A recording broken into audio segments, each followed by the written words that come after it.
Hey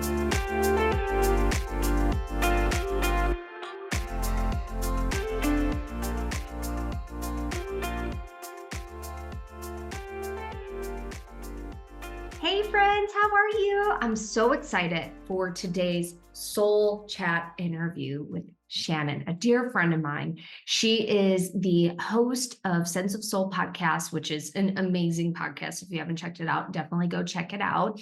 And today we're diving into a topic that I love dearly, but we're taking a different approach with it. And that is ancestry and looking at family trees and building family trees. And we've also dived deep into family secrets and why ancestors might want to have secrets kept away from the family for safety reasons.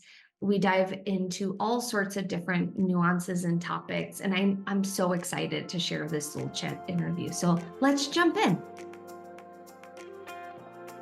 Hello, everyone. I have a very special guest. I'm so excited to talk to Shanna today. How are you, my dear? I am good. So nice to see you again. Nice to see you too. So you and I met on your podcast, and I was guided at the end of your podcast to ask you how I could support you.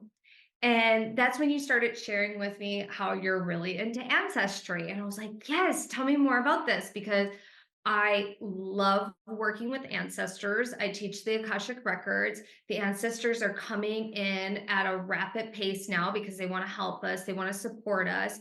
And then I also have a level, another level for Sacred Awakening students that where we like only focus on ancestors. And when I met you, I just got done telling you how I was getting ready to go see my grandma and how she had tons and tons and tons of ancestral artifacts for us. And she wanted me to build our family tree. And you told me, I can build your family tree. And I was like, yes, I love that. And so tell everybody a little bit about like your ability to do that and why it's important. And then I'm going to share like a really cool thing that happened from you doing that with Oh, me. that's awesome. There's always so many beautiful stories within ancestry. I love to hear them. And you learn so much about history. Absolutely. It's incredible. And the things that you pulled from my ancestry, my mom and my grandma and I were all shocked by it. Like it was insane. And I know you and I were shocked by it too as we were like looking at it. Yeah, it's so fun. In fact, I don't know, I've probably done like 200 trees or more. I lost count after, after 100. But I never thought that this would be something that I would be good at. And really, I don't think I ever would have been good at it unless I went through my own ancestral journey years ago, which actually lasted me like 6 years. I mean, I was really into it. I mean, I never thought it would end either. And what I discovered was when I did my little DNA test, when you spit in the tube and you send it off, was that I was nothing that I thought I was. And this happens to many people. I mean, we think that, we're just German, but then you have to remember Germany at one point covered over places in Russia and, Mhm. all over.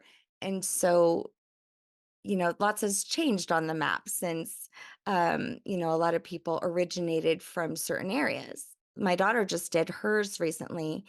And even though she's very German, it goes right back to like Ukraine, Mhm. that's very similar.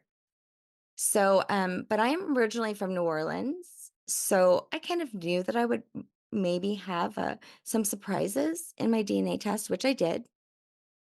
I was always told I was French and Italian.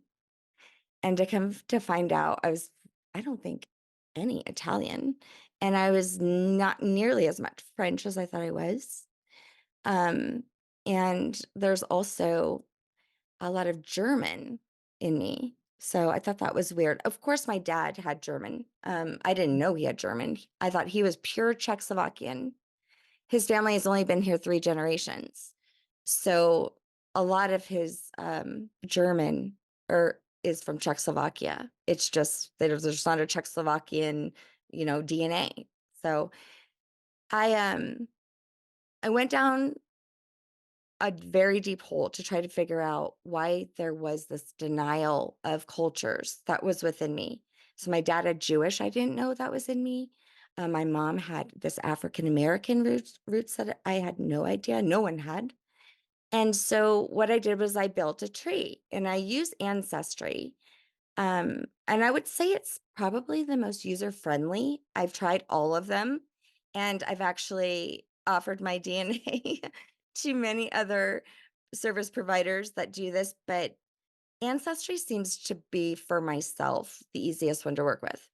And I And that's started to build my tree. ancestry.com that we're And talking yeah, about. ancestry.com. In fact, I definitely should be an affiliate of theirs because I'm always, getting people to get their DNA done, especially when you end up not being able to build your tree.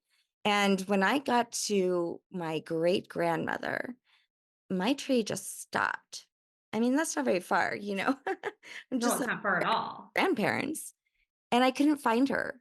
And so I did some like Google searching and I found her in a book. And this is crazy because the book was just released like 2 weeks prior. So like that That's synchronicity there. insane. Yeah, it was. So I'm wondering, like, why is she in a book? So I email the author and she calls me and she's like, you might want to sit down. I'm like, oh my God, like, what is going on here? She's like, you have a very historical family. You are from the French Creoles. And I'm like, no, I don't think so. I'm French and Italian. And little did I know, even they passed as not only white, but sometimes they passed as Italians too. And when I say pass, I mean literally, they were denying their culture, denying their heritage, the memories, the traditions, not just their skin color. Because once you could pass, you never went back. And you know what? Some higher authorities, usually in the parishes, would actually want you to pass because they didn't want any mixing. They didn't want any more mixing. And so they would, if you had a baptism certificate, they would make you a whole new birth certificate with a new race and send you on your way. So once I did find out who my grandma really was, I was able to track that she had at one point 3 different races on the census record. Wow. She went from M in the census record, which was mulatto, to N, which you know what that stood for, Mhm. to white. Yeah, it's And so I bet crazy. you she felt like she was doing something really good for her lineage, but at the She did. time, it's for Yeah, safety, like safety. it was. And I think I had to get there, Amy, because at first I was mad. I I would wasn't be mad too. I can see, yeah, like, you go through a different array of emotions. It's grief. right. And I felt like it just felt yucky to me, you know, and because here's the other thing, you couldn't necessarily associate with what you were trying to run from as well. Mhm. So no one ever knew that side of the family. They didn't even know of the last name. So, and I remember my mom even saying we weren't allowed to hang out with them. We didn't know why. We just thought because they were a lesser, lower class of people, Right.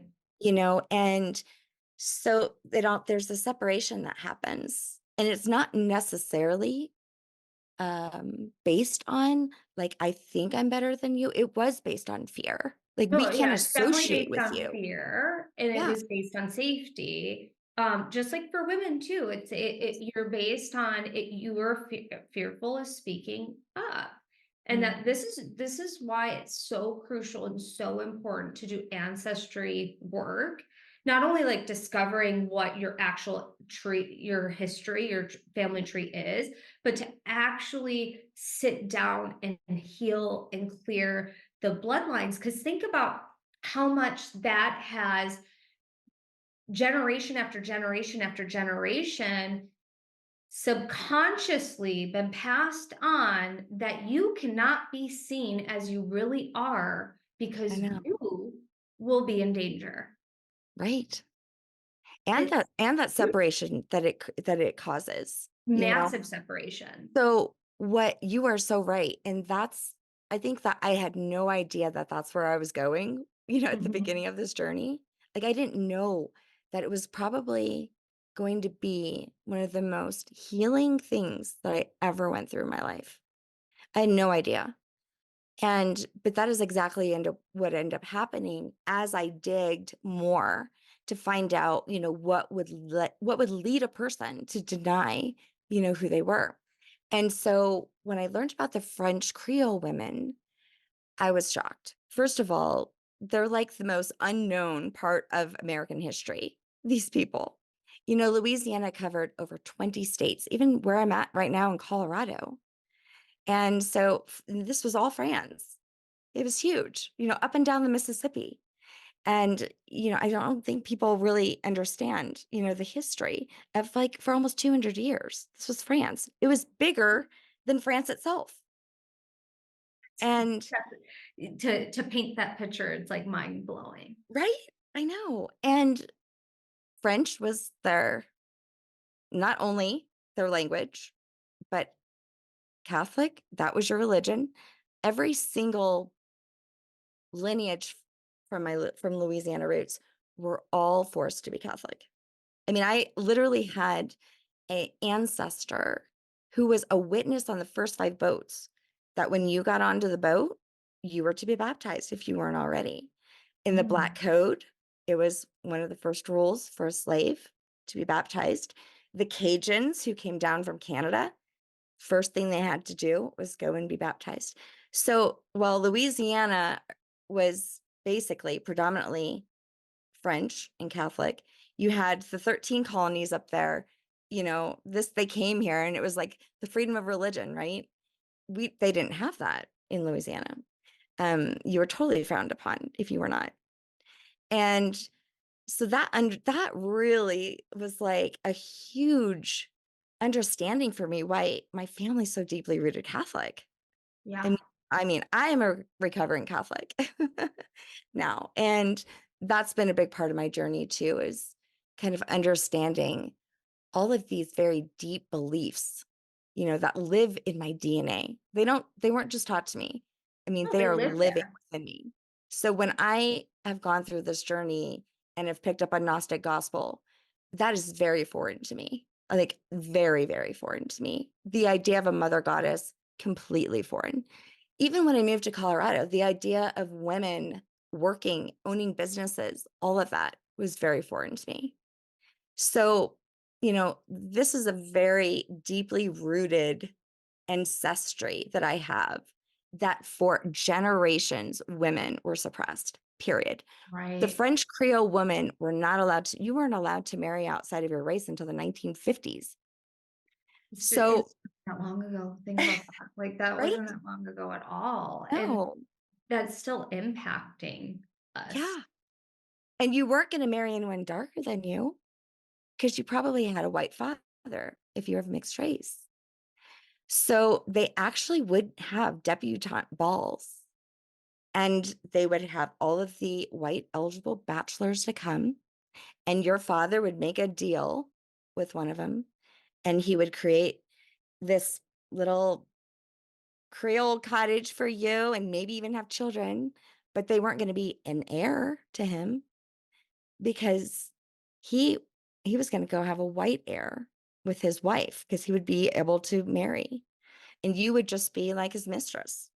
Literally, this is like for Fascinating. real. It's insane.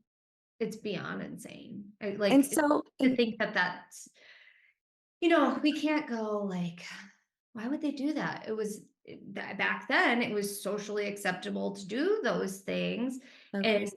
we evolve. And as we evolve, this is why the ancestors are coming through right now, too. It's because they see from a different perspective through the spirit realm, like how those decisions, how that trauma, how those belief systems, how those habits Yeah, impact us now in this century. And even yeah, though we're not living back then, but yeah, we're definitely impacted in our behaviors, our thoughts, our words, our deeds, and our actions, especially women. And it's not even, and I'll even say men too, because we are reincarnated as men and women. And so a Mhm. male now could have been a female back in those days, or way, way back in the day, and Mhm. are still carrying those belief systems. And so we have those belief systems from our soul lineage, and then we have the belief systems from our ancestors. And our ancestors right now are going, let's clean up this mess. Yeah. And Yeah. it's massive. It's a massive mess. It is a mess. I mean, I would have been considered, African American, I mean, because of the one drop rule. And so what was crazy in Louisiana, though, is for 100 years or more before the purchase of Louisiana, people of mixed race were successful. I mean, they were Mhm. plantation owners too. In my lineage, I had that. They were politicians, they owned land, they were landowners. And then when Louisiana was purchased, America was like, we don't understand a three class system. We don't have that. So we only have black or white. There's no in between. Right. And at the time, the majority of the population was of mixed race. And so all of the people who are of mixed race were now considered African American, and they lost all of their rights. So Just anything like that they that. built for over 100 years, and honestly, they were trying to whitewash. I mean, I am a product of whitewashing, Mhm. so it is true. I mean, white privilege is a thing. This is what I am proof of that. They did this so that they could have more opportunities. And as sad as it's true, I mean, this is it. My skin color is proof of that. They did this on Yeah. purpose. And when I think about someone who is in my tree, I have Marie Laveau in my tree. And I did a lot of study on her. She's the great voodoo queen of New Orleans that came from originally Fascinating. from, I know, isn't that crazy? I have her She's in in your my tree. tree twice. Yeah, That's interesting. I know. But you know what? I grew up thinking she was a boogeyman. Like she was a witch. She was scary. There's this place, the House of Voodoo in New Orleans. It's like it's very dark around that area. I was always warned, don't go in there. And when I did ancestry work on her and I read old books on her, I learned so she was born, I think, in 1801 and died in 1888, I believe. She was of mixed race. She was of mixed race. She had a white father, and he would have been one of my grandfathers. And she also, who she had children with, would have been like an uncle of mine, on my tree. Okay. So not directly, but actually, her father would have been one of my grandfathers. But her grandmother had bought herself out of freedom when under Spanish rule. So Spanish and France went back and forth owning that land. And under Spanish rule, you could buy yourself out of slavery. And so her Wow. grandmother had. So she wasn't born a slave, she was born free. But what I found was interesting was that people feared her. So not only was she of mixed race, she also was a woman. And in the 1800s, to be feared, I'm like, how powerful is that? Right? Yeah. And what they feared her for, I actually read this, that she would sit with prisoners and pray with them. She would go to the jails and So pray they with them. were fearful of that. Yeah. She sat with people who were dying because they had yellow fever back then. Mhm. And like COVID, the adults were dying, but children weren't. But she would sit with the sick and she wouldn't get sick. So they thought for sure something is wrong with her. Something's wrong with her if she's not getting sick. And she had shamanic practices, Yeah. that were passed down from then it was called Saint Domingue, but now it's Haiti. So, those roots of tradition of healing, using medicine, plant medicine, herbs, and all that stuff was passed down to her. And yes, she did that. And she also was a hairdresser and she went to church every day. And in her obituary, which you can find many obituaries, some of them are horrible, But the main one in the Louisiana newspaper, it was pages, Amy, pages, and it was called The Sainted Woman. The saint woman, that sounds beautiful. Yeah. Yeah, that's Gathered that power fascinating. from that story, you know? Yeah. Well, it kind of brings down the fear of what was told or what perceptions you or your family had around what those practices look like. And then when you start digging deeper into what she was actually doing, did it Absolutely. look evil? Did it look weird? I mean, you don't know because you're just reading what you're reading, but at the end of the day, she sounds like an amazing human being. But I mean, for how long have women been, burned at the stake, Mhm.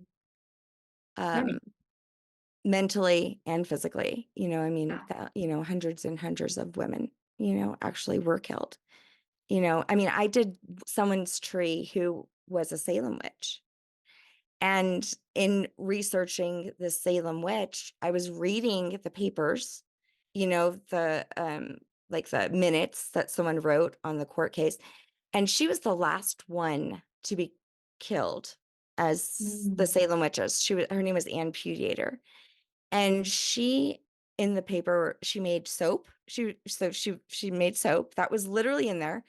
She was a widow twice, so that she had land. So that was another interesting thing. And she Yes, had they wanted to take moles. the land. Yeah, exactly. But she had moles. So I mean, just the most ridiculous stuff in the world. Pigeon poles. She So had if you have a moles. mole, you're a They witch. shaved Like, her how body. They shaved her ridiculous. pubic hair, everything, looking for moles. I mean, I'd be in trouble. Yeah, well, not just that. I would have been burned a long time ago. You and me both. Yeah. Well, I think that one, it's really important to understand history. And even if you don't know your family tree, your ancestors are still coming in to support you. And I think that that's really important because I know that some people did not have a traditional household growing up where like I know I didn't like I didn't grow up with my biological dad. I know very, very, very, very little, like a tiny, tiny little percentage of my biological dad's Yeah. side. Um, and I know a lot about my stepfamily side. And so it's like I don't and then there's people that were adopted or were Yeah. separated or they had many guardians. And so, the thing about working with your ancestors, it doesn't have to be about knowing the exact family tree. But if True. you are interested in knowing your tree, I think it's really fascinating. So here's what you did for me. You started digging through my family tree, and I think it was like the 10th generation. You found this article that 10th generation, it was my grandfather, and they had a 500-acre tobacco farm.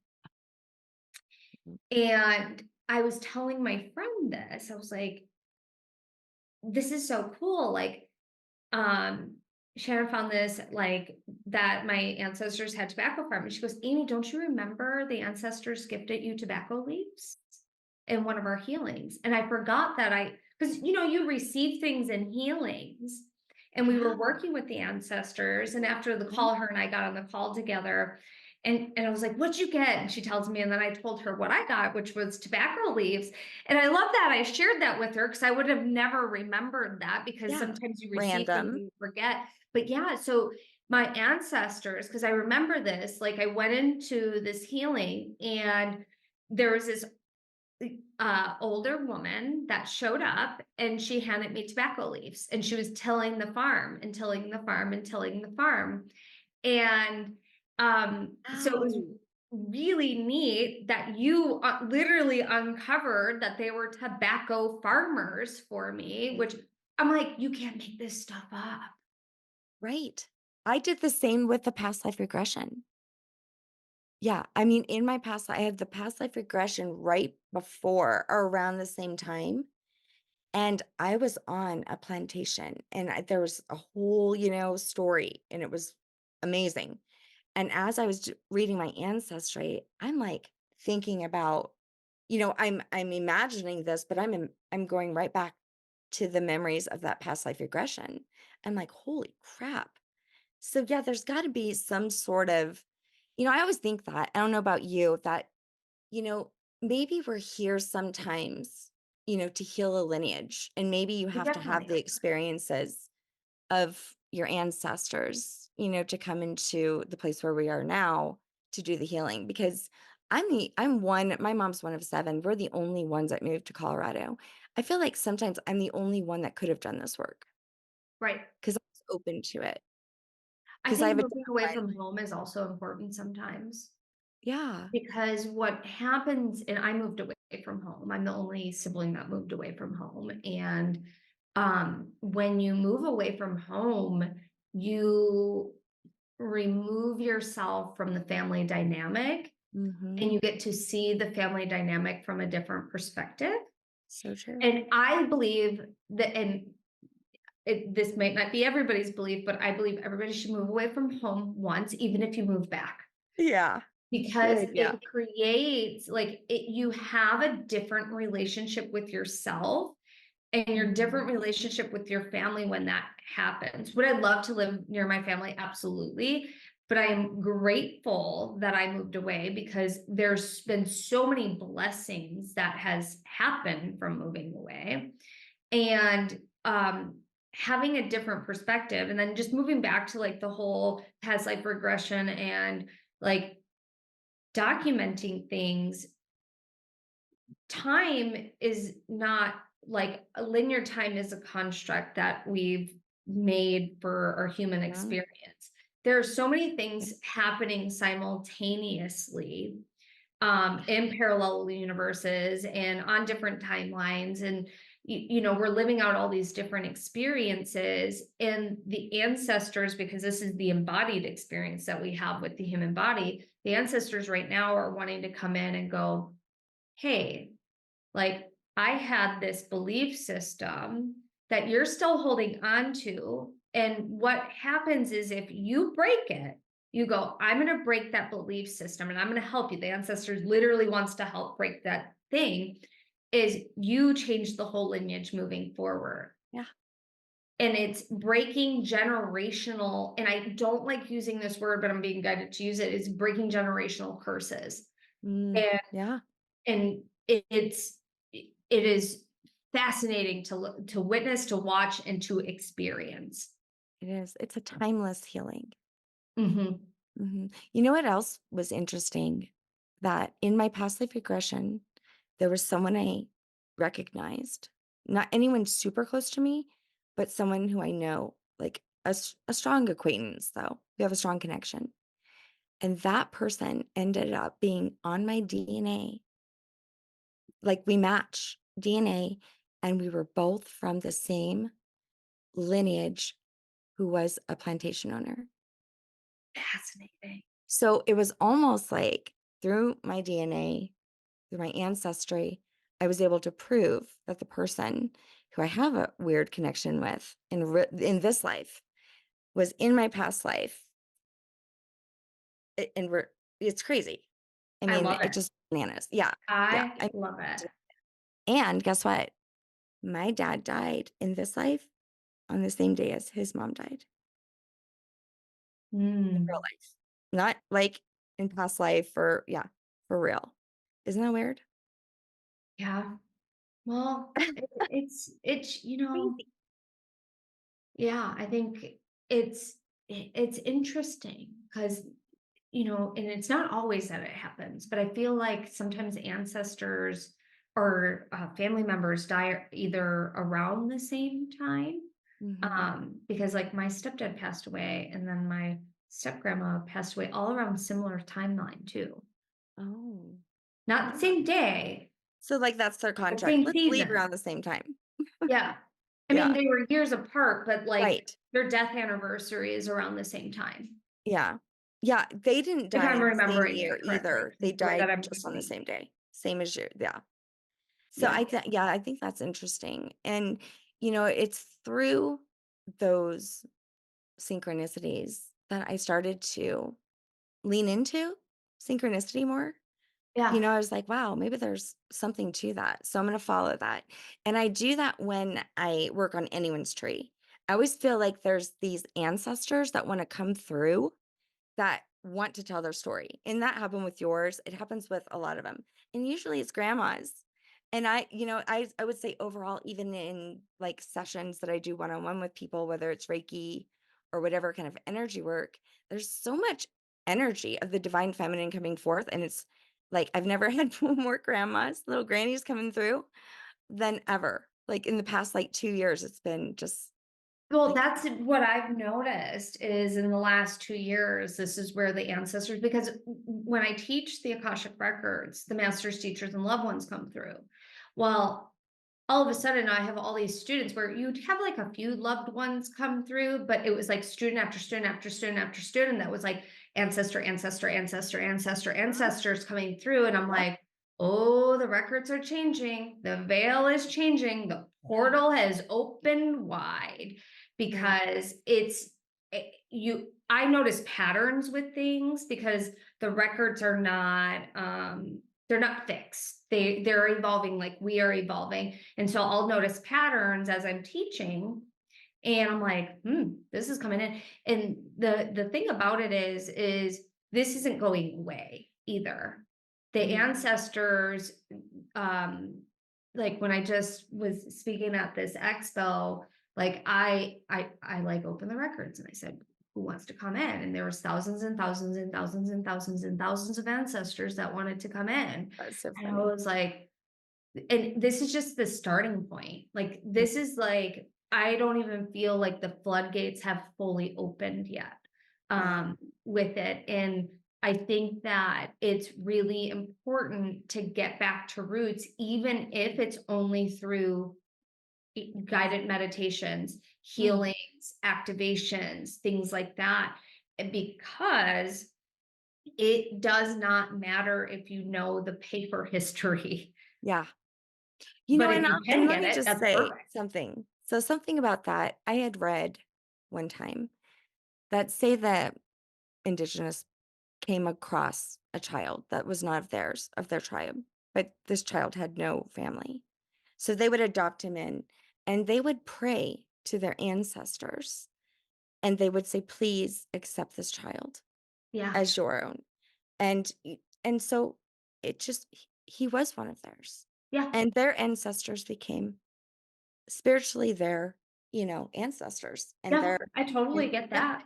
and I believe that too. I absolutely believe that. Sometimes people are even closer with, somebody else's mom than they are even their own. And they just, they have the spiritual DNA, right? Yeah, Almost. absolutely. Because you have the soul families. And like for me, like my stepdad was my dad from 1.5, 2 and on. And like my step grandma, like taught me all sorts of different things. And I'm definitely closer to that Mm. lineage than my biological. Like I don't know anything. Well, I know some because you shared it with me. And it was fascinating. It was Yeah. fascinating to see on my biological side. Um, I think you found a picture, not I think you Yes. did. You found a Lots of picture of pictures. an an aunt of mine on my dad's side. And it's funny because we have the same exact pinky.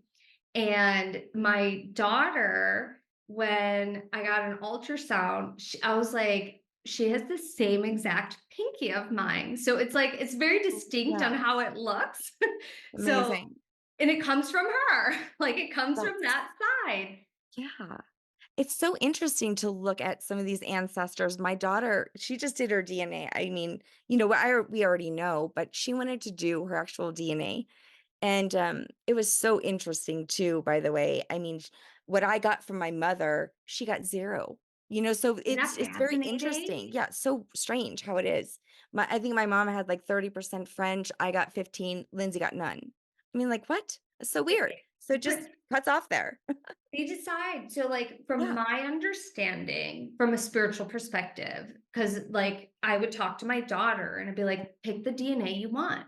Like I would tell her, like when I was pregnant, pick the DNA you want, Oh, leave I love behind that. this. Like pick the things that you really want and you want to be connected to. And so I feel like when we're in spirit and when we're in utero, in our mother's belly, like we're going through as a soul and we're going through the DNA to figure out what Yeah, experiences what's we gonna want to have yes. and what we want to heal and how we want to be the change maker. And it's like from a spiritual perspective, that's what I believe happens. I love that so much. I've never heard that before, Amy, and I love that. I really do because, in looking at so many people's DNAs and stuff and just looking at mine and saying, I feel like I look a lot like my mom's family, but I feel like I have a lot of strong traits from my dad, and it's like when you do your ancestry, everybody's got darkness in there. I Oh mean, yeah. these people went through a lot, But it's we weren't crazy that all we're even angels. here. Yeah, Nobody was. no, not at all. And and just think about cowboys. I mean, they just go around with guns and just shooting people like it was nothing. Yeah. So yeah, there's a lot. And, there was so much disease too. Yes. And, they didn't, um, yeah. And there was also, I found a lot of injustices, just in general that were normal, right? That we see Totally normal. today as horrific. But, I had many 12-year-old grandmothers, that were married off. And That's that was very normal back then. right. I mean, my daughter's about to be 12. I mean, it's very sick to think. Yeah, oh, yeah. But yeah, but I actually read horrific stories about, one girl, in particular who was betrothed to some old man that she ended up killing. Yeah. And they put her and her mother and her father on what was called a wheel. And like, it was like some torture device. I mean, Mm. it was so crazy. But I'm reading this out of a newspaper. So you can, find so much about your ancestors because they really kept really good documents. I mean, just think back then. If Sally went to visit Betty, it was in the newspaper. I mean, they had Newspaper. nothing else to talk about, in their little towns. Now it's like our ancestry is gonna be documented through social media. Yes, absolutely. It's And there's kinda scary to think here, about and weird to think about all at the same time, but, I know. like TMI. yeah, yeah. It's Yeah. just Like how it's many, fascinating. It yeah, how really many is. face, I mean, what are they called? How many selfies did your grandma have back then? That's what they'll be talking about. And then, it was a different world that was that people paint now, like on social Yeah. media, and it's not the same, but we do still do the tarring and the feathering, where it's like Yeah. that's the cancel culture. And that's why you gotta be really careful on what you're consuming and what you're looking at, because not everything you read is accurate. Not everything you read is how you perceive it. And most importantly, it's you got to do you and do Yeah. what's right for your family. And that's why I don't share, I shared a few photos of my daughter on social media, but now it's like, I don't want Yeah. her photos on social media because everything is documented Mhm. now from the moment she's born. Like, and we don't know where technology is going. And so Mhm. there has to be some sort of privacy with certain things. Yeah. And I don't mind if other people share their stuff. It's just Mhm. like I don't know what that looks like. And so I Yeah. have to think about that right now. And there's also, I think, a lot of times people will only put their pictures up, of their children when they have these accomplishments, you know, Yeah. made the honor roll or hit the home run or this. And then when they don't, it's like, well, where's my picture up there now? You know what I mean? So there's Mhm. also this, I don't know, like parading, and it's just dangerous. It's a dangerous thing. I mean, I think people should really consider that. But, because I'm in Colorado, I mean, seeing my cousins and being able to watch their kids grow up, that kind of stuff has been such a blessing when it Oh, comes it's to, so beautiful. Like social media. it, Mhm. it really is. It's Yeah, it's it's double-sided no matter what. There's two it sides to always the coin is. no matter what. Mhm. And I think what's most important is you honor what you feel is right for your family, and it doesn't matter what I think or what anybody else thinks. It matters what you think and what you feel comfortable with. Also think that if you are really you're in the public, or you're let's say like in politics or something like that, you have to protect yourself. Or if you're a public figure, you have to protect yourself to some degree, because you Yeah. just don't know. And so there's always a flip side to everything when it comes to that. um let's talk Yeah. about, I know that you offer you teach people how to like do their own family trees. Let's talk about Yeah. that. Yeah, so over the years, like I said, it took so long to do my own tree because it was hard. It was like my family was in the witness protection program. And so not only did I actually do the tree, but I sought other modalities and stuff to connect with my ancestors. So I went and I learned how to journey by taking some shaman classes, learned how to drum journey because I had a line that went to a shaman. And so in order to connect with him, I wanted to connect with him how he connected, with spirit. So that was really neat. And he actually became a huge part of my journey back then, especially. I feel like I know these people. Yeah, So funny. I even have like nicknames for a lot of my ancestors. I got to know them so well. But, there were other things that I did too. I would do a lot of dream journeying or setting my intentions at night. I would do a I lot get of that. ancestral meditations. So all of the things that I did that I found successful over time when people would say, "Hey, can you help me do my tree?" And this just started with like a few friends, family, and I'd say, "Yeah." And then I'm like, you should try this too, because this works for me." So it just turned into its own workshop. I meet with my clients and I show them their tree. If they don't know their who their ancestors are because they are adopted. I mean, they can do the DNA. You don't have to do the DNA either. I mean, I can still find, your tree. I can still put it together. But, even if you don't want to do your DNA and you still want to connect, with your ancestors. You like you said, you don't have to build the tree itself, but it is a lot of fun to see I think it's the lineage and so see where you fun. came from. Yeah, it is a lot of fun. So I go through basically it's called clear. And so each letter kind of stands for something. And the goal is really just for you to release all that doesn't serve you. So Mhm. it's real fun to find out all the things, but in the end, it's like taking from all of the good stuff and releasing all that doesn't serve you. Kind of like what you said, spiritually, picking out the ancestral traits from your DNA that will serve this life and leaving behind and breaking the cycles and the patterns of the things that you find, maybe holding you back. So, and like you said, it's a timeless healing. You're healing the past, your present, and future lineages. So, for me, it literally made space within my um within my body and also the subtle body, right? All the energy that was cleared out, then there was space to receive spiritually. And so I feel like my whole journey kind of bumped up once I was able to do that. So I made this workshop. I'll offer 50% off to your listeners. Clear 2024 as a code. Okay, cool. And so Yeah. basically the workshop is teaching them how to build their family tree. Yes. And no, not just build their tree though. There's all of the tools that I used. Cool. So it's going through all the different things like and also suggesting stuff like learn about the traditions and maybe eat from that culture. There is something to that. Our bodies are made, from this DNA that comes from these lands. Maybe you shouldn't be eating from these other. And maybe that's why, that food's not working out with you because Yeah. it's on the other side of the world.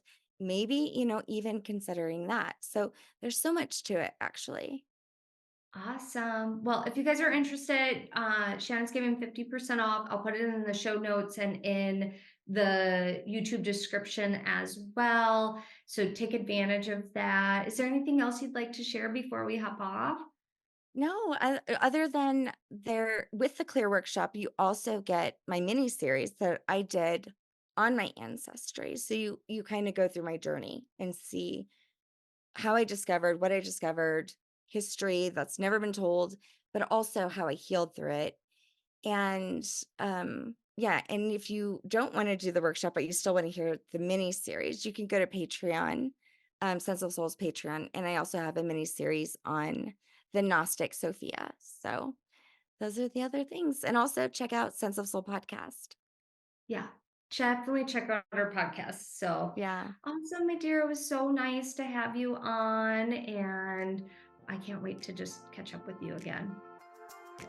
All right, my friends, I hope you enjoyed today's Soul Chat interview with Shannon. She's an amazing, amazing soul. I love her dearly. And if you are interested in taking advantage of her special offer for our listeners, definitely check out the show notes or the description underneath the YouTube video. I look forward to seeing you in the next one. Please make sure you like and subscribe. See you later. Bye.